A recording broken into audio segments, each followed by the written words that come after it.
All right, welcome back. This is the Something Venture podcast. I am Kent Lindstrom. I am your host. My guest today is Deena Shakir. How are you doing?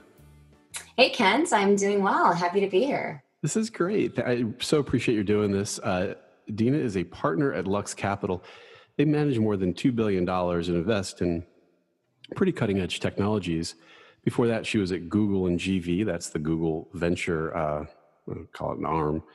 You probably didn't guess it. Before that, she worked at the State Department under the Obama administration, under Hillary Clinton, presumably. And before that, you probably really didn't expect this, was a reporter for the Washington Bureau of the BBC. So you've kept yourself fairly busy. Definitely a nonlinear path for somebody in venture, that's for sure. How does that arc happen? Like, how does that arc begin? Like, you get out of college, and you start looking around, and you seem like you're going into a more media or government area than where you ended up. Like, how does your ambition start coming out of college? Yeah, on the one hand, I did grow up in Silicon Valley. I was actually born in Mountain View, a rare Bay Area native. When I used to tell people that at Google, they found it surprising that there were actually humans in Mountain View before Google was a thing. But Right. That's where I grew up. My parents immigrated here from Iraq decades ago. My father's a physician and escaped in the 70s. And So what was there in the 70s? What was that? Were they on the wrong side of some kind of regime, or were they refugees, or what was that situation? So at the time, the Ba'ath Party was just taking power. And so my father is a physician and had just graduated from medical school and sort of saw the writing on the wall as that party was beginning to take power. The government was becoming more autocratic.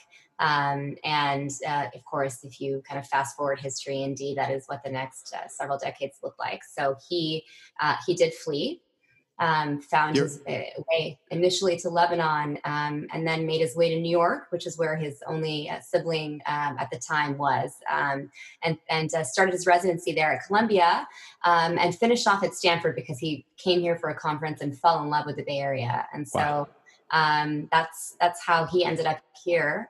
Do you ever think about the other thing? Do you ever think, he could have stayed and joined the right party and you'd be... Every day. In fact, that's literally one of the guiding principles of my life, is just the serendipity of my birth and my existence, my good fortune of having been born here. There's so many things that could have happened that would have changed, every bit of fortune that I have. And that's really been a guiding principle in terms of helping me choose everything from what I want to study to what I want to do, to what I continue to want to do, to how I raise my children. That's a huge part of it for sure. So you have the classic immigrant parents, scientists, so probably pretty driven. You go to Harvard, probably pretty driven. Graduate cum laude, great. Okay, you're out in the world. How does it begin as you sort of look down the arc of your career at that point? Yeah. So, even if you look at what I studied as an undergrad, I probably, like every child of immigrants, there was a day or two where I thought I would be pre-med just to make my parents happy, until I realized that meant I would have to take organic chemistry. So that was a quick turn. But in truth, being in high school, a teenager during 9/11, being a Muslim and Iraqi American, that was a really pivotal moment for me, where it was the first time where I felt like these two parts of my identity that really always felt like they were fluid and just part of who I am, all of a sudden seemed like they weren't to some people. And that helped, that was troubling for me. And then of course there was a war between my country of origin and my country. I'm American. So those things really were challenging during those adolescent years. And so I ended up studying Middle East studies at Harvard, otherwise known as Near Eastern Languages and Civilizations. And I thought I was going to do a PhD in anthropology. I thought going down that path, being an academic, working on changing the narrative was going to be my way of making an impact, my way of making sure there was not another 9/11, that I would help work on that hyphenated existence of so many people. That was my initial goal coming out of undergrad. And so how do you end up working for, I'll just pick a point early in the career, working for the BBC here in America? Yeah. So I did not get into my dream PhD program, and I'm very grateful for that. There is no way I would have been cut out to be an academic, but I applied to only one program for a PhD, and I didn't get into it, and I was crushed. But I did get into with a full scholarship to an incredible master's program at Georgetown.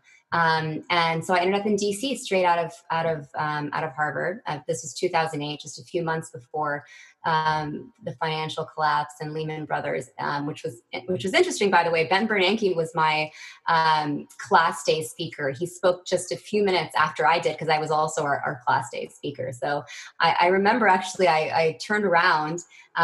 Don't go look up this speech, by the way. You'll see a very different view of me and my hair in 2008. Oh, wow. Now you're going to go check it out. But I remember turning around to thank him, and he had left the stage. And now looking back, I wonder if he was getting one of those urgent calls about some financial crisis that was unfolding in June 2008. But in any case, being in DC when Obama was inaugurated at a really pivotal moment in our history was another watershed moment for me. And how did I end up at the BBC? Well, again, I wanted to do a PhD in anthropology, and to me, being a journalist was sort of vocational anthropology. It's storytelling, it's truth telling, it's shedding light. I actually very briefly was on air, a broadcast journalist I did a bilingual news show, Arabic English news show on Al Arabiya. Which again, that was very short lived. And then I realized I needed to learn institutional journalism. So I spent a summer as an intern with the BBC. I would hardly call myself a full-fledged journalist. It was in between my 2 years of graduate school. And that's when I was covering the White House and the president's speech in Cairo in 2009, which was a very pivotal moment for diplomacy between the Muslim world and the U.S. That became known as the Cairo speech. And it's a speech where he unveiled a new program of public diplomacy that became known as the Cairo Plan, where he talked about entrepreneurship and technology as a way of building bridges with the Muslim world. And I will never forget how I felt when I listened to that speech, and how I knew that I wanted to not just be writing about this, but actually be a part of this moment in history. And I made it my job to make that my job. And that's how you ended up at the State Department? Did Hillary call you up? Or you called up Hillary Clinton? Or how did that all Well, I mean, literally at the time, you know how it works in politics. Oftentimes, speeches get made and then policies get formed as a result. So while I was there with the BBC, I was trying to track down what happens next. What office will be working on this? Is this going to be run out of state, out of USAID, out of the White House, et cetera? So as I was tracking it down, I started to develop conviction that this is what I wanted to do. I finished graduate school. I got something called the Presidential Management Fellowship, and ended up, I was also for a year working at USAID, which is where part of this program started, and helped launch the Global Entrepreneurship Summit, which is what came out of the speech. And then was at State for 2 years working on this under Secretary Clinton. What of these two professions, this is very unscientific, but there's some really successful people in venture capital who are journalists and entrepreneurs who are journalists. Mike Moritz is maybe the most famous, but I just talked to the guy who founded and runs Gusto. He was a journalist after having been at the Harvard Crimson as well. And then obviously on the State Department, the government side, I mean, Sheryl Sandberg was in Treasury at some point, I think. Yeah, she was. What is that path? Is there a reason for that, or is that just kind of coincidence? It's an interesting question. So, and there are actually quite a few. So, of course, Mike Moritz is sort of the godfather of this VC or this journalist to VC path. My former partner at GV, MG Siegler, is another. There's Om Malik. There's Ryan Lawler. There's my friend Catherine Boyle, who's now at General Catalyst, many more. I think on the journalist side, you need to be able to identify trends early, to identify leadership. You need to be able to get to the crux of the matter very quickly. You need to be able to follow a lead. You need to be able to source, to have sources, to do so stealthily, to diligence quickly, to know who to call, to have people who call you. Those are all things that are really important in both fields. You also need to have an obsession with truth and with truth telling, and with sort of, that's what science says. I mean, lux, the word lux means light in Latin, and so I think that's part of why you see a lot of that. And just like me, I mean, a lot of journalists get so excited about what they're writing about. I think that they oftentimes get sort of this like dopamine rush from the chase. In terms of government as well, Cheryl's an interesting story. There's a few of us. You'd be surprised. I mean, you couldn't think the bureaucracy of government couldn't be more different than high tech in many ways, but the leadership required to run an organization and bureaucracy like that, there's actually quite a bit that's translatable. And so there's Sarah Cannon, who's a good friend of mine from DC, who's now a GP at Index, for example, and others as well who have taken that path. Yeah, I just talked to on the podcast Rob Chestnut, who's the general counsel, until recently, general counsel at Airbnb. Mm-hmm. And he started his career having been a prosecutor in Washington, D.C., and he was prosecuting AOL back when nobody knew what AOL was, and found eBay on it, and thought eBay was pretty cool, and sent his resume to jobs@ebay.com, and ended up in Silicon Valley. It's amazing. How do you make the shift over then back to Mountain View? Yeah, so that one, I was in government, and then the Arab Spring was beginning to unfold, and this was in 2011. And another moment where I was sort of witnessing a region, not only where I was from, but what I had studied, both as an undergraduate and in graduate school, what I had worked on professionally for several years now, where I had reported on, and where I had spent time working on policies and all of a sudden, and I wouldn't say that it was a Twitter revolution or a social media revolution. I don't think it's that simple, but I did see technology platforms changing realities on the ground in a way that I didn't think was imaginable previously. I had spent 2 summers living in Egypt, for example, when I was in college, and I didn't think that we would see an era without Mubarak. Now, it's a bit of a less optimistic scenario now than I think we felt back then. But at the time, there was a lot of hope and optimism. And that got me really excited. I felt we were in the midst of what's now been called the Fourth Industrial Revolution. And I got really excited about that. And also, I was coming out to Silicon Valley a lot, happened to be where I grew up, where I had a lot of connections. I was doing that for the State Department. And every time I came out here, I felt this energy and this excitement and this get shit done mentality that was so refreshing compared to what I was experiencing, in DC, that I just I became obsessed. And so that was really compelling. And I just set my goals on coming out and got lucky enough to find the opportunity to do so. And what do you make now, kind of looking back like a couple of years, looking back at technology in revolutions? Is it what we thought? Oh, everyone's going to communicate, organize, overthrow the bad guys. Mm-hmm. But there's some countervailing forces where the bad guys do things with the technology, or the technology allows. I mean, what's your sense? Yeah, it's a really interesting question. I think some of the most interesting use cases of technologies have been using technologies that were designed for their use, that were more platform plays.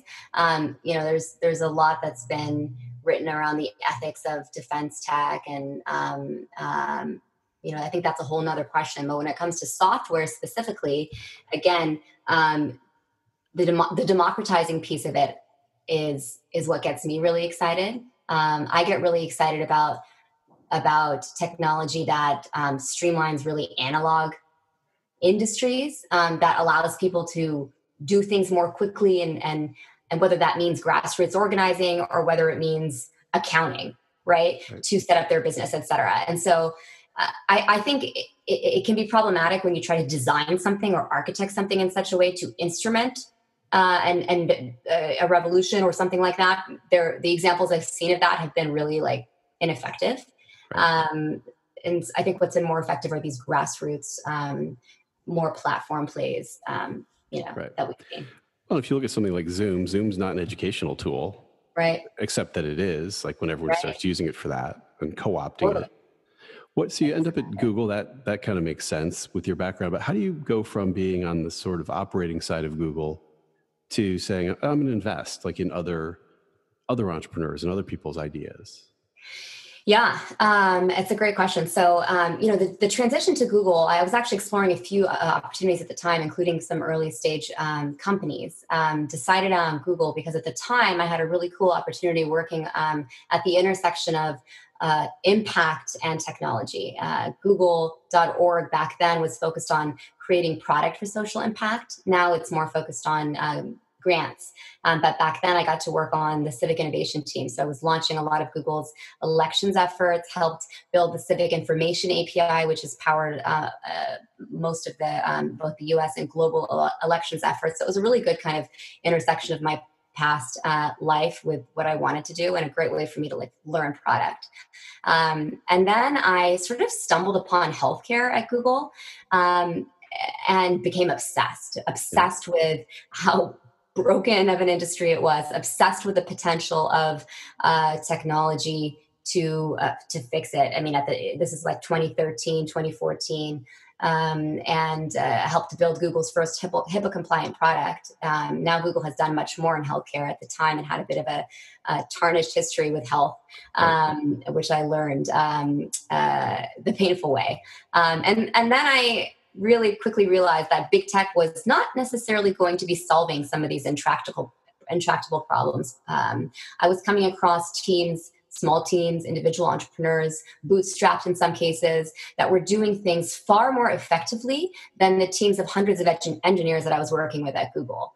And that was blowing my mind. So I ended up sourcing some of these companies to my friends in venture, considered joining a few of them, and then realized, given I had worked on so many different products and types of products over the years, that really a natural next step would be in the venture world and join GV. Do you think the healthcare thing comes from having a parent who's a doctor? I think that's definitely part of it. The only MD I have is a medical daughter. Right. But it's been really fun to geek out with my dad on some of the medical stuff. I mean, up until a few years ago, I think he still thought that I had a chance of going back to medical school. So. He's not one of those people who's disappointed still that you're not a doctor. For sure. Yeah, he had 4 kids, and none of us ended up becoming doctors. But I'm the closest because I literally read medical journals for fun. So. Is it Sergey, the Google founder's mom, who's still disappointed he didn't get a PhD? I think. So from GV, you're kind of decided that this is how you're going to leverage your ability with capital, and you look across. I mean, not that it's the easiest thing to find a job at a venture firm, but you can probably choose from a couple. How did Lux kind of become the thing that you committed yourself to? Yeah. So, GV was an amazing platform for many reasons. Obviously, I had an incredible career at Google and loved it, and I was, within the Alphabet family. But we had about 12 co-investments with Lux. So I'd gotten to know the team through that. I had a personal friend who's now my partner, Bilal, who, was a mentor. Known him for a long time prior to even considering a career in venture, just a personal friend of mine. As I was thinking through what I wanted in terms of a partnership, I really wanted to go somewhere that was intellectually rigorous, that was thesis driven, where there was, a robust sort of sense of principle and ethics and just, a place that I could help kind of grow the partnership. There were a number of different options that I was looking at, and it became immediately clear to me in conversation with some of the partners at Lux, just how differentiated they were. And I talked to quite a few firms, and I couldn't be more happy with my decision. And as you looked across the venture landscape, there aren't a ton of women in venture. There's some. I've had Maha Ibrahim on, a bunch of folks. Love Maha. She's so dear to me. So what a fabulous conversation. Just so enjoyable. She's one of my favorite people. Yeah, I love her. But it's a thing in Silicon Valley. How did you kind of see that? Were there places that were not friendly to you, or friendly to you for the wrong reasons, or what was how do you view that landscape? Yeah, it's interesting. I grew up with 3 brothers. I was a tomboy growing up. I kind of got, I was used to sort of being the only woman. But it wasn't until I joined Google that I really felt that sort of how hard it was in a professional setting, because I was on the product side at Google, where I was consistently the only woman in the room. I found myself literally dressing differently, putting my hair up, not wearing makeup, unconsciously, and that was a real challenge. That's funny. That is if you've ever read the Alpha Girls story, like the first women venture capitalists in the 80s, they, and maybe today this is not how people would say it, but they were like, yeah, we just, to fit in, we just, wore the pants and the hair and got on with it, basically. I find it fascinating. I studied as sort of an unofficial minor in college, women, gender, and sexuality, and I find the whole concept of sort of the professional identity of minority women in certain professions just to be fascinating and depressing at the same time. But in terms of women in venture, I think we've come a long way, particularly in the last 3 years. I literally joined maybe 3 months before that moment, if you want to call it that, where everybody realized this was an actual problem. In the summer, I think, of 2017 is when a lot of this came to light. I think we still have a very long way to go. Some of the solutions may have potentially created additional problems around tokenism, for example, around clicks, around a certain folks or groups taking up all the oxygen in a room, et cetera. But that being said, I've seen some really great progress in terms of intersectionality, which is really important to me. I think initially there was a lot of, a lot of the voices that were emerging for women leadership in venture were cis, white women.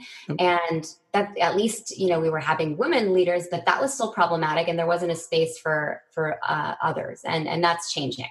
Right.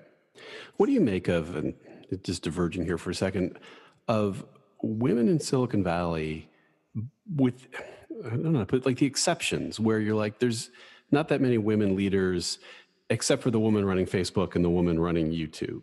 There's these like insane exceptions. Meg Whitman running something on the venture side, maybe Mary Decker having $1 billion fund.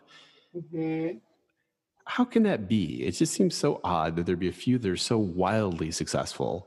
Mm-hmm. Then wouldn't everybody want to invest in the next Mary Decker? Doesn't everybody want a woman to run their company so it's worth $400 billion? Mm-hmm. It's not a clever question. I don't have an answer. It's a very good question. I think in some ways it's a question to ask the exceptional women and the exceptional investors in those women, and the investors who passed on those exceptional women. Right. But it's a challenge, and as someone who gets asked a lot by other women, for advice and all of that, like, I have to say, like, a lot of it is, there's no textbook. You can't there's no do this and do that. Like, a lot of it is, you have to have a really thick skin. You have to have grit. I mean, I sort of talked about these transitions I've made in my career. When I was trying to come to Google, how many times I got rejected? More than one. Oh my God, literally dozens. Right. In fact, the job I ended up getting is the very same job that and I got recruited for that job, by the way, but the very same job that I applied to and got straight up cold email saying that I just didn't even meet the qualifications, couldn't even get an initial phone screen, and was about to accept another offer when a sourcer or recruiter reached out to me, essentially begging me to take a meeting with them for that very same job. Wow. I had people telling me I didn't meet the basic qualifications of, X, Y, and Z. So it's challenging in a lot of ways when especially when you're dealing with, a certain type of recruiter who's used to seeing, a certain profile. When people ask you for advice, hey, I want to be a venture capitalist, did you just tell them, look at your path, right? Like, from PBC, you can't go join the Trump administration, probably. What the heck what would you tell somebody? Just like, what I say is, think about what value you can add to a partnership and to a portfolio. And one of the reasons that I joined Lux is because it was so clear to me. I didn't have to sell. I didn't have to say, I can bring this value, I can bring that value. Like, in that very first meeting, I didn't have to explain or tell some story about why being a journalist, being in public service, being in product, being an operator, all of that makes me a good VC. They knew that, they understood that. And so whatever your path is to venture, there's no one way. Look at all these amazing investors that you've interviewed on your podcast. How many different stories have you heard? So there's no one way to do it. The question is, what value can you bring? What experience do you have that makes you good at what you do? And that's ultimately what it comes down to. Right. So now you're investing in something you're passionate about, healthcare. What is going on in healthcare? Like what is exciting in healthcare? It's like some healthcare for me.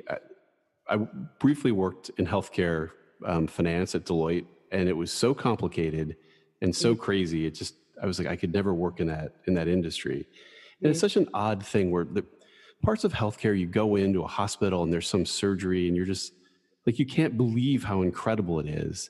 And then there's some things like, well, why haven't we found a single way to help an ALS patient in 30 years? It's just such a crazy, crazy world that you're in. Like, what's exciting you at this point? Like, what's happening in healthcare? Yeah. Healthcare is definitely one of the areas that I get excited about, and it's not my main focus. Generally speaking, I get excited, as I said, about sort of technology that is streamlining analog industries. And I think healthcare is one of those, but it's certainly an area where most of my experience kind of centers around. But what is happening in healthcare? Well, a lot of people would tell you, of course, that this is now no longer like, necessarily like a revolutionary kind of perspective, but certainly COVID-19 has changed a lot of things when it comes to technology in healthcare, particularly around virtual care. And, the idea of virtual visit and telemedicine, went from being something nice to do as an alternative to, for many people, being kind of commonplace, both on the sort of provider front and on the patient front, which means, of course, the payers had to figure it out, the regulatory frameworks had to be changed, et cetera, et cetera. So that, but that's just one tiny small piece of it. And that doesn't really mean that much, because any doctor will tell you that is not a replacement for healthcare. So what else is changing? Well, one thing that people aren't really talking as much about is the fact that health systems, so hospitals and ACOs and so on, are suffering because their budgets are, slashed. No elective procedures, headcount freezes. Selling into hospitals right now is actually really, really hard. It's always been hard, by the way. Like, people have to hire like specialists to do that, but it's particularly hard now just because of the cost center perspective. So even if you're building a technology to sell into a hospital right now, even if it's like perfect for a solution that's like, going to help them figure out something specific to COVID, it's going to be challenging. So I think we have to figure out something that's more downstream. So I'm interested in problems that are not necessarily within the hospital.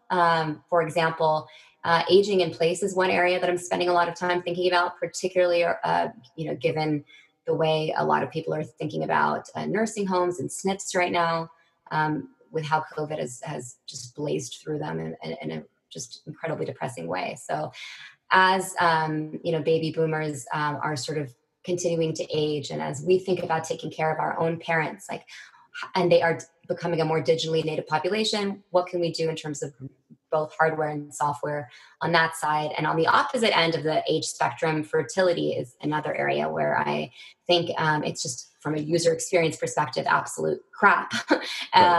And there's the opportunity there, all the way from embryo selection through sort of the surrogacy experience.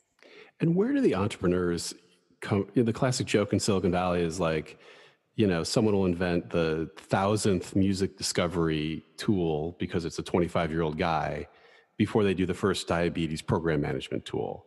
Mm-hmm. Like, where do the entrepreneurs come from who are working on fertility and aging in place and these types of things? Is it just smart MIT people who need to look at these areas, or is it coming from, where's it coming from?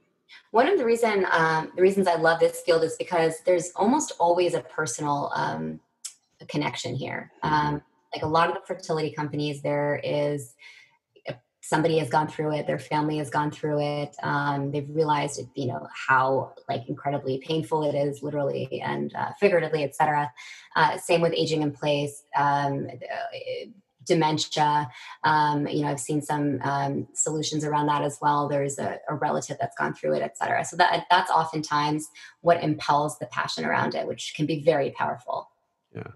So looking at the, more broadly, everything that's analog has been digitized already. Like, why isn't that the case? Like, where do you see things where, like, in the last 20 years, we haven't gotten to, and I say this with tongue in cheek, because every 5 years we hear that everything that's ever been invented, it's been invented, or going to be invented, has been invented. And obviously, Yeah. it's never Yeah. true. Yeah, totally. I think digitization is one thing. Just like, .com boom was one thing, but I think there's such fascinating advances that are happening on an exponential basis, like literally daily, like particularly around NLP and machine learning on the biotech side, et cetera, that there's still, like, we're just at the precipice, I think, of where we can begin, whether, again, it's something like, I mentioned earlier, or maybe I didn't, education, for example, is an area that where I've made an investment in a company called Moss, which is using artificial intelligence to make the process of searching for financial aid easier. Right. So clearly there were already platforms for you to search for scholarships. However, they've made that so much more sophisticated that the process is so much easier now. Like, this was meaningful for me personally, because that was a process I went through. I paid for college by myself, patching together all these scholarships. Right. And now that is something that is changing the lives of students on a daily basis. And as an investor, where do you start? Do you say, hey, NLP is a big deal, we're looking for NLP applications? Or do you say, who cares about NLP? Just tell me what your company does, and whether it uses NLP or, who vitamins, I don't care. Tell me what the thing is. Yeah. So everybody has kind of a different approach. Like I said, I personally prefer to be more thesis driven. And I think that's generally how we look at things at Lux. And oftentimes, you go deep in one area, which sort of opens up a window into another one. Whether it's looking into, for example, computational biology for drug discovery, and then realizing you can apply computational biology to the development of alternative proteins, et cetera. So we do some new co-incubation as well, and we will, have an idea sometimes and find an incredible entrepreneur and work together with them at the earliest stages. Other times there's an amazing founder, as well as sort of an area where we think there's an opportunity. And so there's no one way that we sort of think about new opportunities there. So as you're investing, you've started this great chapter of your career. COVID comes along and kind of sends everyone back home and does all the things it does to the economy. And how does it affect you as a venture business? Yeah, I think this is so unprecedented on so many levels, literally every level, that it remains to be seen. I think in the beginning, like everybody else, we were, the industry was like trying to figure out what's going on, certainly in March, right?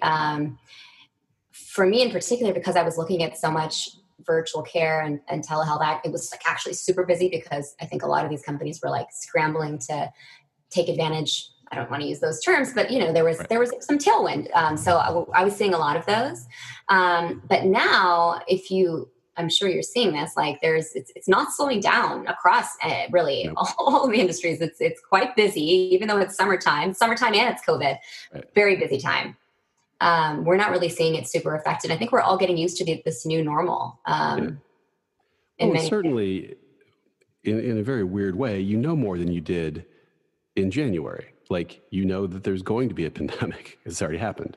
And how it affects you. So in some sense, there's, in a very weird way, there's less uncertainty. So I think you can kind of conclude, like, hey, digital things that connect people across distances without them having to be in person are probably going to be a thing, whether it's because COVID doesn't go away quickly, or it's just because that's how the planet will work better if we're maybe on fewer airplanes for business trips. So in some sense, the things that have happened seem like they've made some sense. Like, Amazon, like, people are going to order more stuff. And unfortunately, when people become unemployed, they're You labor can make costs some down. like COVID informed thesis predictions. That's true. The Yeah. other thing that's interesting is sort of you know, the idea that nobody's really meeting in person to some extent has also kind of democratized access a little bit, in the sense that, there's no longer these, you don't necessarily have to get on a plane Yeah. and meet, and meet with somebody. You don't really necessarily even know where somebody is necessarily, unless that's the first thing you're asking. And that can be a great thing. Yeah. Yeah. I'm kind of curious about that because everyone's like, oh, this is working great. And it's a lot of people from their second homes in Lake Tahoe Right. who are working with a group of people that they know through being in the same physical office, going to dinners and things like that. Yeah. I wonder when it comes to like recruiting new people and interacting with people that you didn't previously know, didn't previously shake hands with. I wonder how well that works, and I actually just wonder, I don't know, or if we're just using up the social capital that we've built through the years. You mean more on like internal team building, or more on new investments? Like on internal, I think on new investments, people are just, well, this is my opinion. Like you can kind of get over it. You can kind of have enough Zoom calls with an entrepreneur that you do enough reference checks that you get there. But Yeah. I wonder with colleagues, Hmm. like if a new person joined your team, Yeah. would they just be permanently disadvantaged to the people who had been working together and going out for drinks or whatever it is for Yeah. years?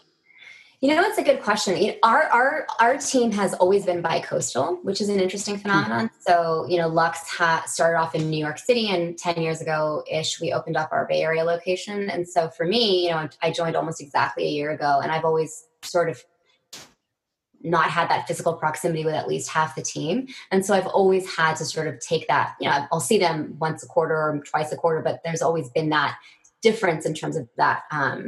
So I've been able to have that kind of A/B test in that regard, and it's not the same, obviously. So I think that is hard. But I have actually recently connected with a few people that I mentor in the industry, all of whom are women actually, who have joined new firms recently.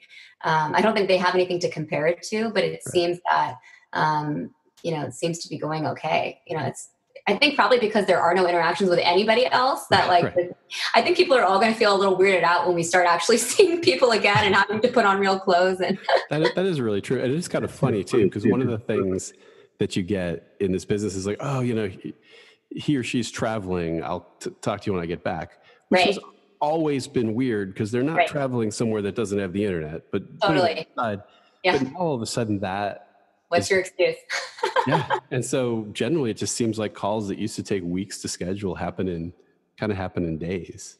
It's true. I think a lot of people, not in venture, but on the sort of enterprise or large company side, were worried about people working from home and what their performance would be. But it seems from everything I've heard from our companies that people are working harder, to the Yeah. point where now the issue is not performance, it's burnout. Yeah.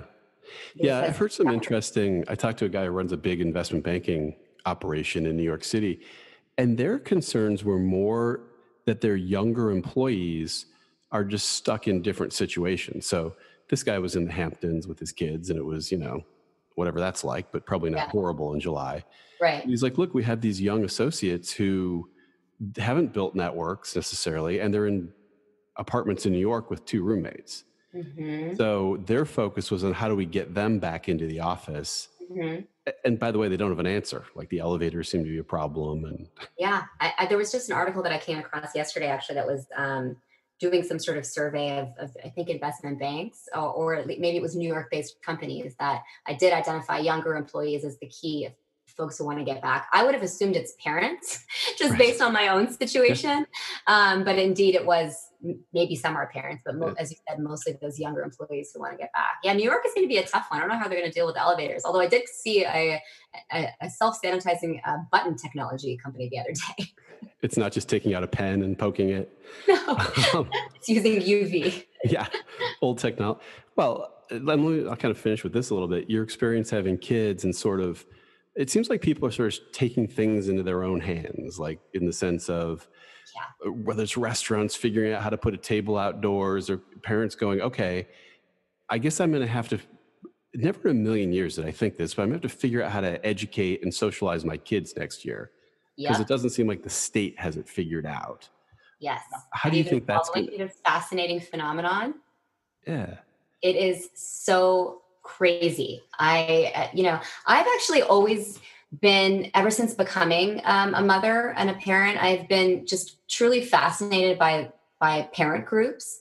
When I was at Google, there was this like email list of parents, and the sort of desperation of being a parent, like not knowing what to do and how difficult it is, and everything about it just like lends itself to this sort of village concept, right? Right. And then in my opinion, now I really rarely use Facebook. The only reason I'm on it is for these groups. That's the only value I get. And I can't tell you how much value I get. And right now, there's this scramble of parents in California specifically, but really everywhere, to figure out how to educate their children. And to your point, socialize them. It's not just about like sticking a tutor in front of them.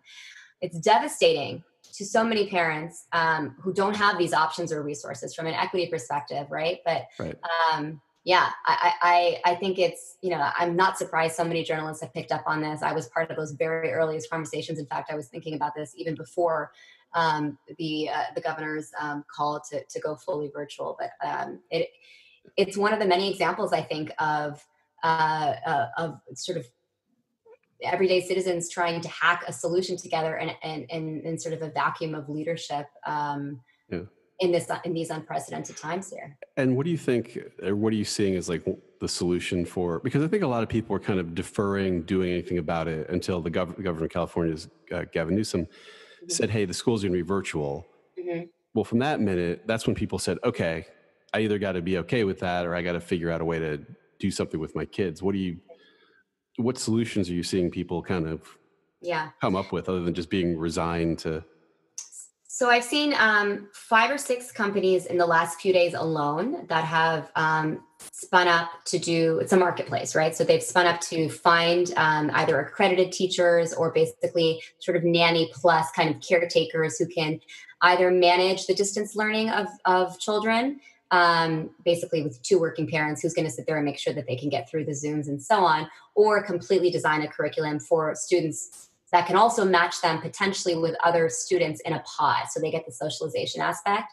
I've seen companies that will do everything from the sort of HR arrangements to dealing with testing for the teachers, COVID testing, to handling sort of physical arrangements. I've also seen parents coming together and doing sort of co-op like arrangements where they essentially will have, you can imagine 5 families, 1 day a week. Each parent takes a day off, if you will, and manages their students' curriculum. That seems like a pretty logical. It just seems to me that not having kids, a puppy, but not kids, that the two things that just need to happen are somehow kids have to be with other kids. And somehow they have to be out of the house for a couple days a week. Like, Yeah, seem to be the yeah, two things that parents are like, I'll go to a lot of lengths to make sure those two things happen. And the yeah, sort of, let's get 6 or what is 5 families or 10 families together and just go 1 day a week or however you work it. yeah. Seems like a pretty logical solution. You'd think so, but the if you've ever been exposed to any of these parents group, Mm-hmm. I don't think I've found a more controversial group of people. Like there are, certain topics that literally turn into a firestorm. You can imagine like the Twitter sort of hot topics, like Yeah. multiply that by like an exponent. And that's what you get when you put parents together, the emotions, all that. So then you add a pandemic on top of that, and you add friendships on top of that. And the challenge of bringing people together who have the same general values and same pedagogical philosophies. Then on top of that, how are you social distancing? Like, Right. how do you define your level of like conservatism on social distancing? Do you go to a grocery store? Do you wear a mask? Is it this mask? I mean, it is just crazy. And people will find whatever data they want to find to tell whatever story they want to tell. Yep. You can find an article that says kids are not transmitters of the disease. You can find an article that says they do. Daycares are spreading it. No, they're not. Right. It's fun. I have a friend who he's in parent groups, and his issue is his point of view is just that he understands the science of it all, and he's just kind of concluded that it's okay for his kids to be with other kids. Yeah. And he's not like being irresponsible or anything. That's just his view on the science, and that it'd be better for the kids to be with other kids than not to be. Yeah. But his issue is like, he's like, I just can't say, he wants to say it on the group so he can find the other 5 parents who think the same thing. Sure. But he's Yeah. like, I just can't say it because I'll just get, Oh, I don't blame him. 5,000 posts of, I this don't article believe and there's that a lot article. of shaming around that. There's Yeah. so much shaming. People are so righteous Yeah. with their indignation around whichever way they are. It's terrible. That's a little bit of the problem too with like the offices and things like that, where anything you say or add, who can argue, right? So if someone says, well, instead of 6 feet, 7 feet's better, it's like, okay, like 7 feet's better, maybe 8 feet's better, maybe double plexiglass, like it's kind of hard to say like, yeah, that doesn't, a simple one would be like, if you're a scientist, you're like, look, this thing isn't transmitting outdoors. You don't need to wear a mask outdoors. Right. You'd never say it because you're like, it couldn't hurt. Totally. And the thing is, the judgments are not judgments around data. People are making judgments on people's, like, literally, on their core values. Like, you are a bad person if you do this or you don't do this. Right. Yeah. I've literally seen friendships of people I know that have almost ended because one family is okay doing XYZ and the other one isn't. And these are really unintended consequences of this pandemic that, in addition to all the other more, devastating ones as well. The social implications are crazy. Yeah. As you look forward, wrap up here, but what are you optimistic about now the shock of this is over, we're in it, you're at a, fabulous firm investing in probably the coolest stuff or, the most impactful stuff in the world. What are you optimistic about? I'm optimistic about the potential of human ingenuity to get us past this goddamn pandemic, and that all of the grit, struggle, entrepreneurial kind of, hacking together, but also, incredible innovations that I've seen are going to continue past this, and really interesting phenomena will emerge that we even have yet to see. And I think that's going to be great. I mean, so if you look kind of historically back at some of the most difficult times in our history, really wonderful periods have emerged out of those. And I am optimistic that will happen. I have to keep reminding myself that during the dark times, during the really sad stories that I hear. I feel very fortunate, of course, given my own circumstances, and I've been lucky enough not to have anyone in my family, really sick or touched by this. But it's been devastating for so many families. And so I have to remember that we're going to get past this and we're going to be stronger. And I feel blessed that my job is to find and invest in the people that will be helping us to do that. Well, you really have a front row seat for the innovation that's happening and about to happen. How do people find you or follow you, or what's your preferred way to communicate with people who are interested in what you're up to? Yeah, so you can find me on Twitter. I'm at Deena Shakir. I'd love to hear from entrepreneurs, investors who are interested in helping fund and find these incredible companies. All right. Well, thanks so much for doing this. My guest has been Deena Shakir. This is Something Ventured Podcast. I'll talk to you next time.